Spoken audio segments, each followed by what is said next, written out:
Good morning. I saw on Facebook today it looks like you're in the hospital. I hope that's you're getting some treatment of some kind that caused you to have to be there. I'd love an update if you feel up to it sometime just to know what's going on. I'll start in with chapter 24 today. We got to the lounge in time to see Hazel Marie fling herself away from Mr. Pickens. Oh, sorry, I just got up. And stomp across the room to a chair. She flopped down, crossing her arms in a huff, still seething and steaming. Mr. Pickens stood over her, his hands on his hips. Ma'am, lady, warn me before you get mad at me. He shook his head in admiration, a smile playing under his mustache. You about put a permanent crimp in him. That's Southern. Hazel Marie cut her eyes up from the top of her brows to give him a glare. I would have, too, if you hadn't stopped me. He laughed, earning himself another glare. I need to get home, she said. I'm working on it, he told her, but before he could let us in on his plans, Mr. Johnson came bounding in. What was that Hodge feller looking for, anyway? He yelled, as Hazel Marie cringed from a blast to her eardrums. Think it could have been my lucky charm? Ma'am, he said to Hazel Marie, did you see either of them with it? No, she shook her head. I didn't see anything like that. All I saw were discs and papers and tools and motors and a lot of junk that didn't mean anything to me. The only charms I know anything about are the ones I dropped along the way. Mr. Johnson just stood there with his head sinking lower, about overcome with the thought of it all. J.D., he said, slowly shaking his head, I swear, son, if Hodge and Bigelow don't have it, where could it be? I was sure counting on you getting it off of them. Mr. Johnson, I said, it seems to me you're putting too much importance on something that can't possibly measure up to your own talent and knowledge and experience. I think your problem's all in your mind, and you ought to rise above it. Mind over matter, you know, even though I don't ordinarily hold with that Christian Science belief since I go to the doctor whenever I need to. But I think you ought to buck up and quit letting some little superstitious thing put you off so bad. Mr. Johnson looked at me like I was crazy. Ma'am, I appreciate your advice, but I know it ain't no use me driving without it. I've tried it. Didn't want to lean too much on superstition, like you say. But every time I drove without it, something bad happened. One time in the Power Stroke 200, this was a while back before I knew how bad I needed it with me, I blowed an engine. Very next race, I made a pit stop and went back out with loose lug nuts. Then, on a qualifying run at the Texas Speedway, a Bigelow driver made contact when I was going high, and he spun me into the wall, tore everything all to hell and back, including my leg and collarbone, a couple of ribs, and my truck. Took me out for most of the season. Man, I come out of what was left of my truck, hardly able to stand up, but I waited on the track till that driver come around again, and I throwed my helmet at him. He took a deep breath, reliving the experience. Ever since I had my lucky charm, though, it's been clear sailing. I know it's superstitious, but that don't mean it don't work. Every time I have it with me, I blow the doors off everything on the track, and that's a fact. And now, he went on, looking down at the floor and shaking his head again, just when I'm leading in points and got the championship all but sewed up and ready to move on up to full-time in the Winston Cup Series, this had to happen. I've been racing more than 20 years and never been closer than I am now. J.D., they used to call me the Mark Twain of the Craftsman trucks 'cause I couldn't win the big ones. But I showed them last year, coming in first 3 times. But this year I had a chance to do it again and win on points, too. But there won't be no victory lane for this old dog now. Might as well stay home and let the young drivers have it. Don't give up, Jerry, little Lloyd said. Your fans are behind you. We're all pulling for you. Oh, that's real nice, little Boyd, Mr. Johnson said. I appreciate it. But speaking of fans, I got to ask each and every one of you not to let on to anybody about my lucky charm. I mean, people know I got one, but I'd never let it down if they knew how much I depend on it. I never wanted anybody to know, and they wouldn't have if that dang Bigelow kept his hands to himself. So don't nobody tell anybody, okay? We can't, Jerry, little Lloyd reminded him. We don't know what it is. Well, it ain't much, I don't mind saying. Nobody but me'd look twice at it. He took a deep, shuddering breath and went on. I'm just worried to death about the shape it's in by now. I was about wore down to a nub already. Sorry, it was about wore down to a nub already, and it won't stand no rough treatment. He shook his head, overcome with his loss. Thought it'd last a few more years anyway, and me and it'd retire together. While Mr. Johnson bemoaned his pitiful situation, Mr. Pickens had commenced pacing back and forth by the window that looked out over the back of the garage. He glanced out of the window now and then, checking the weather, his hands rammed in his pockets while he enjoyed a few minutes of silence from Mr. Johnson. It occurred to me that Mr. Pickens might have given too much attention to Mr. Johnson's lucky charm, seeing as how he still hadn't gotten Hazel Marie home, which was what he'd been hired to do. But after watching him for a few minutes, I saw that he'd not forgotten her at all. In fact, the way his eyes kept glancing her way, sweeping all up and down her, I had to worry that he'd got distracted from his job in another way entirely. I walked over to him, lowering my voice, and said, Mr. Pickens, we need to work something out. I've got to get Hazel Marie home to straighten out some legal problems which have nothing to do with our current ones, and she's got to do it as soon as she can, or something awful will happen. We can't afford to fritter away any more time.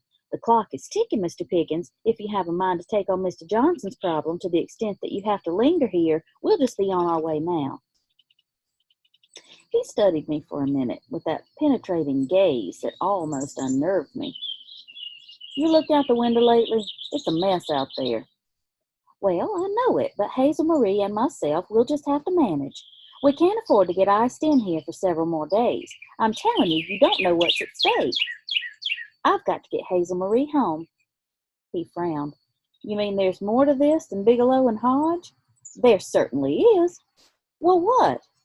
If you must know, I said, edging closer to him and lowering my voice, it has to do with her uncle, who's trying to get custody of little Lloyd. He's sworn out a complaint against her, and at the most inappropriate time, as you can see, and all because he wants a little bit of money in the child's educational fund. That's all I was willing to tell him of little Lloyd's inheritance. Neither he nor anybody else needed to know that the fund would have educated about every child in Abbott County, and then some. Mr. Pickens twisted his mouth, making his mustache jump around as he gave her another long look. Interesting woman. Believe me, Mr. Pickens, if you find her interesting, you don't have a chance in the world of having any of it returned until she attends to the problem at home. That ought to be incentive enough for you. I hated to encourage him, knowing how susceptible Hazel Marie was to a man's attention, and knowing how quick he was to give it, but I had to use what I had. Won't give me a second thought till then, huh? That's right, I know her, and what she's facing is going to take all her time and attention. Think about it. Oh, I am. And looks like I'm just going to have to drive you home, one way or another. He smoothed his mustache with a thumb and forefinger and then touched my shoulder. Tell me this, was she serious about Hodge? It doesn't matter whether she was or not. She's certainly not now. I'll tell you this, Mr. Pickens, Hazel Marie has not had much luck when it comes to picking men. As you can see, she's in a bad need of cheering up, and you're as good as anybody I've ever seen in that department. So I'd appreciate it if you'd use some of those winning ways of yours in the service of a good cause, just to make her feel a little better. But it's to be only a temporary measure. I don't want you leading her on with false promises like she's already had too many of. But you're so good at what you do, I know you'll handle it. I declare, Mr. Pickens, you certainly have a way with you when it comes to women. Lord, I was laying it on thick, and he was eating it up, believing every word I said. What man wouldn't, since they all think they're God's gift? But he needed a spur, or maybe a whip, to get us on home, and I wasn't above giving him whatever it took to get us there. Meanwhile, I'd have to steer Hazel Marie away from him and warn her about his womanizing ways. I looked around at Mr. Johnson, who was so woebegone as to be next to useless, then at Hazel Marie, who looked a million miles away as she sat with her arm tight around little Lloyd. He snuggled up to her as he watched the Weather Channel. "I'm going to call Lillian," I said to Mr. Pickens, "and tell her we've got Hazel Marie back. I'll see how the weather is up there, and if the roads are halfway passable, I'm going to head out." "Let me know what she says," he said, and he turned to look out the window again.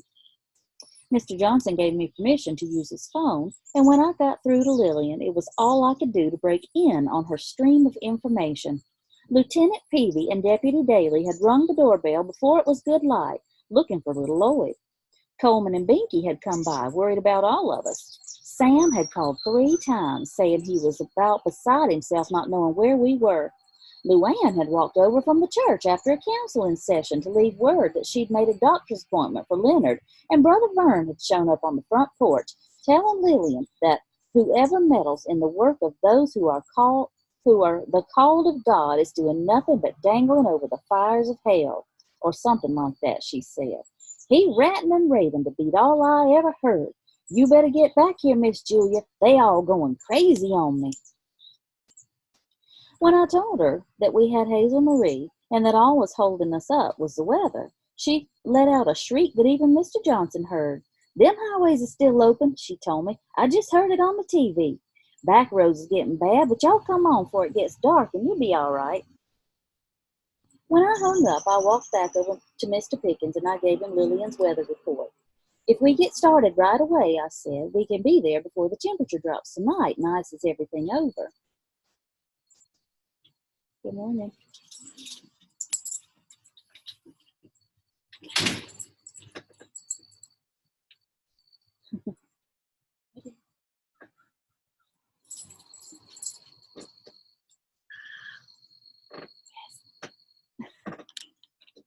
Get his leash? Yeah. Okay. Sorry. Um, Sorry, she brought Buddy out here, and I wanted to make sure that he didn't run away. Okay, when I hung up, I walked back over to Mr. Pickens and gave him Lillian's weather report. "If we get started right away," I said, "we can be there before the temperature drops tonight and ices everything over. Mr. Pickens, we just got to get home. Everything is going to you-know-where in a handbasket up there." He gave me one of those little smiles that almost got lost in his mustache and then said, Let me talk to Jerry a minute." Well, a minute was all I was going to give him. I wasn't looking forward to slipping around on an icy interstate, but we had to do it. Mr. Pickens hunkered down beside Mr. Johnson's chair and started talking to him. Mr. Johnson kept shaking his head and whispering loud enough for us all to hear him. "Ain't no use, J.D., if I run at Phoenix. I'll just make a fool of myself. I don't want to put my crew through all that, 'cause we ain't got a chance in hell of running up in the top 5. Not without my lucky charm, we ain't."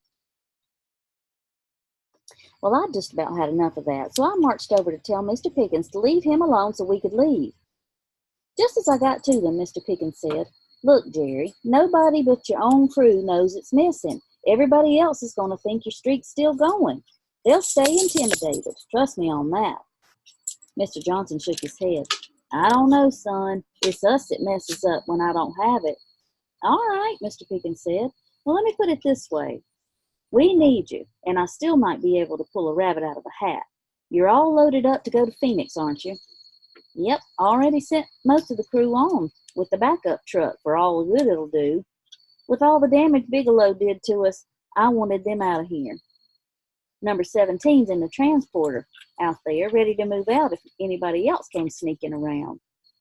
"Tell you what," Mr. Pickens said, "instead of unloading and giving up, how about loading up Miss Julia's car and dropping us off in Abbottsville? That's not too far out of your way, and if you'll do that, I'll go with you and find your lucky charm. If another crew's got it, they'll show up in Phoenix, right?" "By dog, you're right." Mr. Johnson looked as if he'd just gotten a new lease on life. "I ain't going to find it sitting here, am I? That's where it'll be, out there where it'll do somebody some good. Come on, let's load her up." "See, Mr. Johnson," I said, wanting to keep him encouraged, since it seemed the only way I was going to move Mr. Pickens was to light a fire under Mr. Johnson. "You just have to have faith that things will work out. Mr. Pickens has found what was lost for us, and he'll do the same for you. But first, he has to get us home. And speaking of that, I went on, turning to Mr. Pickens, just what did you mean by loading up my car? I intend for you to drive, not ship it somewhere. Ha! Mr. Johnson bellowed. You just wait and see what JD's got up his sleeve. I tell you, boys, my old buddy's got tricks you ain't seen yet. Let's us get started on this, and you folks get ready to roll. Not going to let a little sleet and ice stop us now. He bounded up to the shop area, yelling and laughing and calling to Curtis. Mr. Pickens just stood there, looking pleased with himself. What are we going to do, Miss Julia? Little Lloyd snapped off the weather channel and stood up. They say there's another cold front right behind this one, and it's picking up moisture from the Gulf. They're saying a winter weather watch is out for the mountains. Before I could answer, Mr. Pickens put a hand on the boy's shoulder, saying, We'll make it, and it's going to be the ride of your life. Let's go, ladies. Jerry's ready to roll. End of chapter 24. Like I said, I don't know what's going on or why you're in the hospital, but I hope you have a good day today. Love you.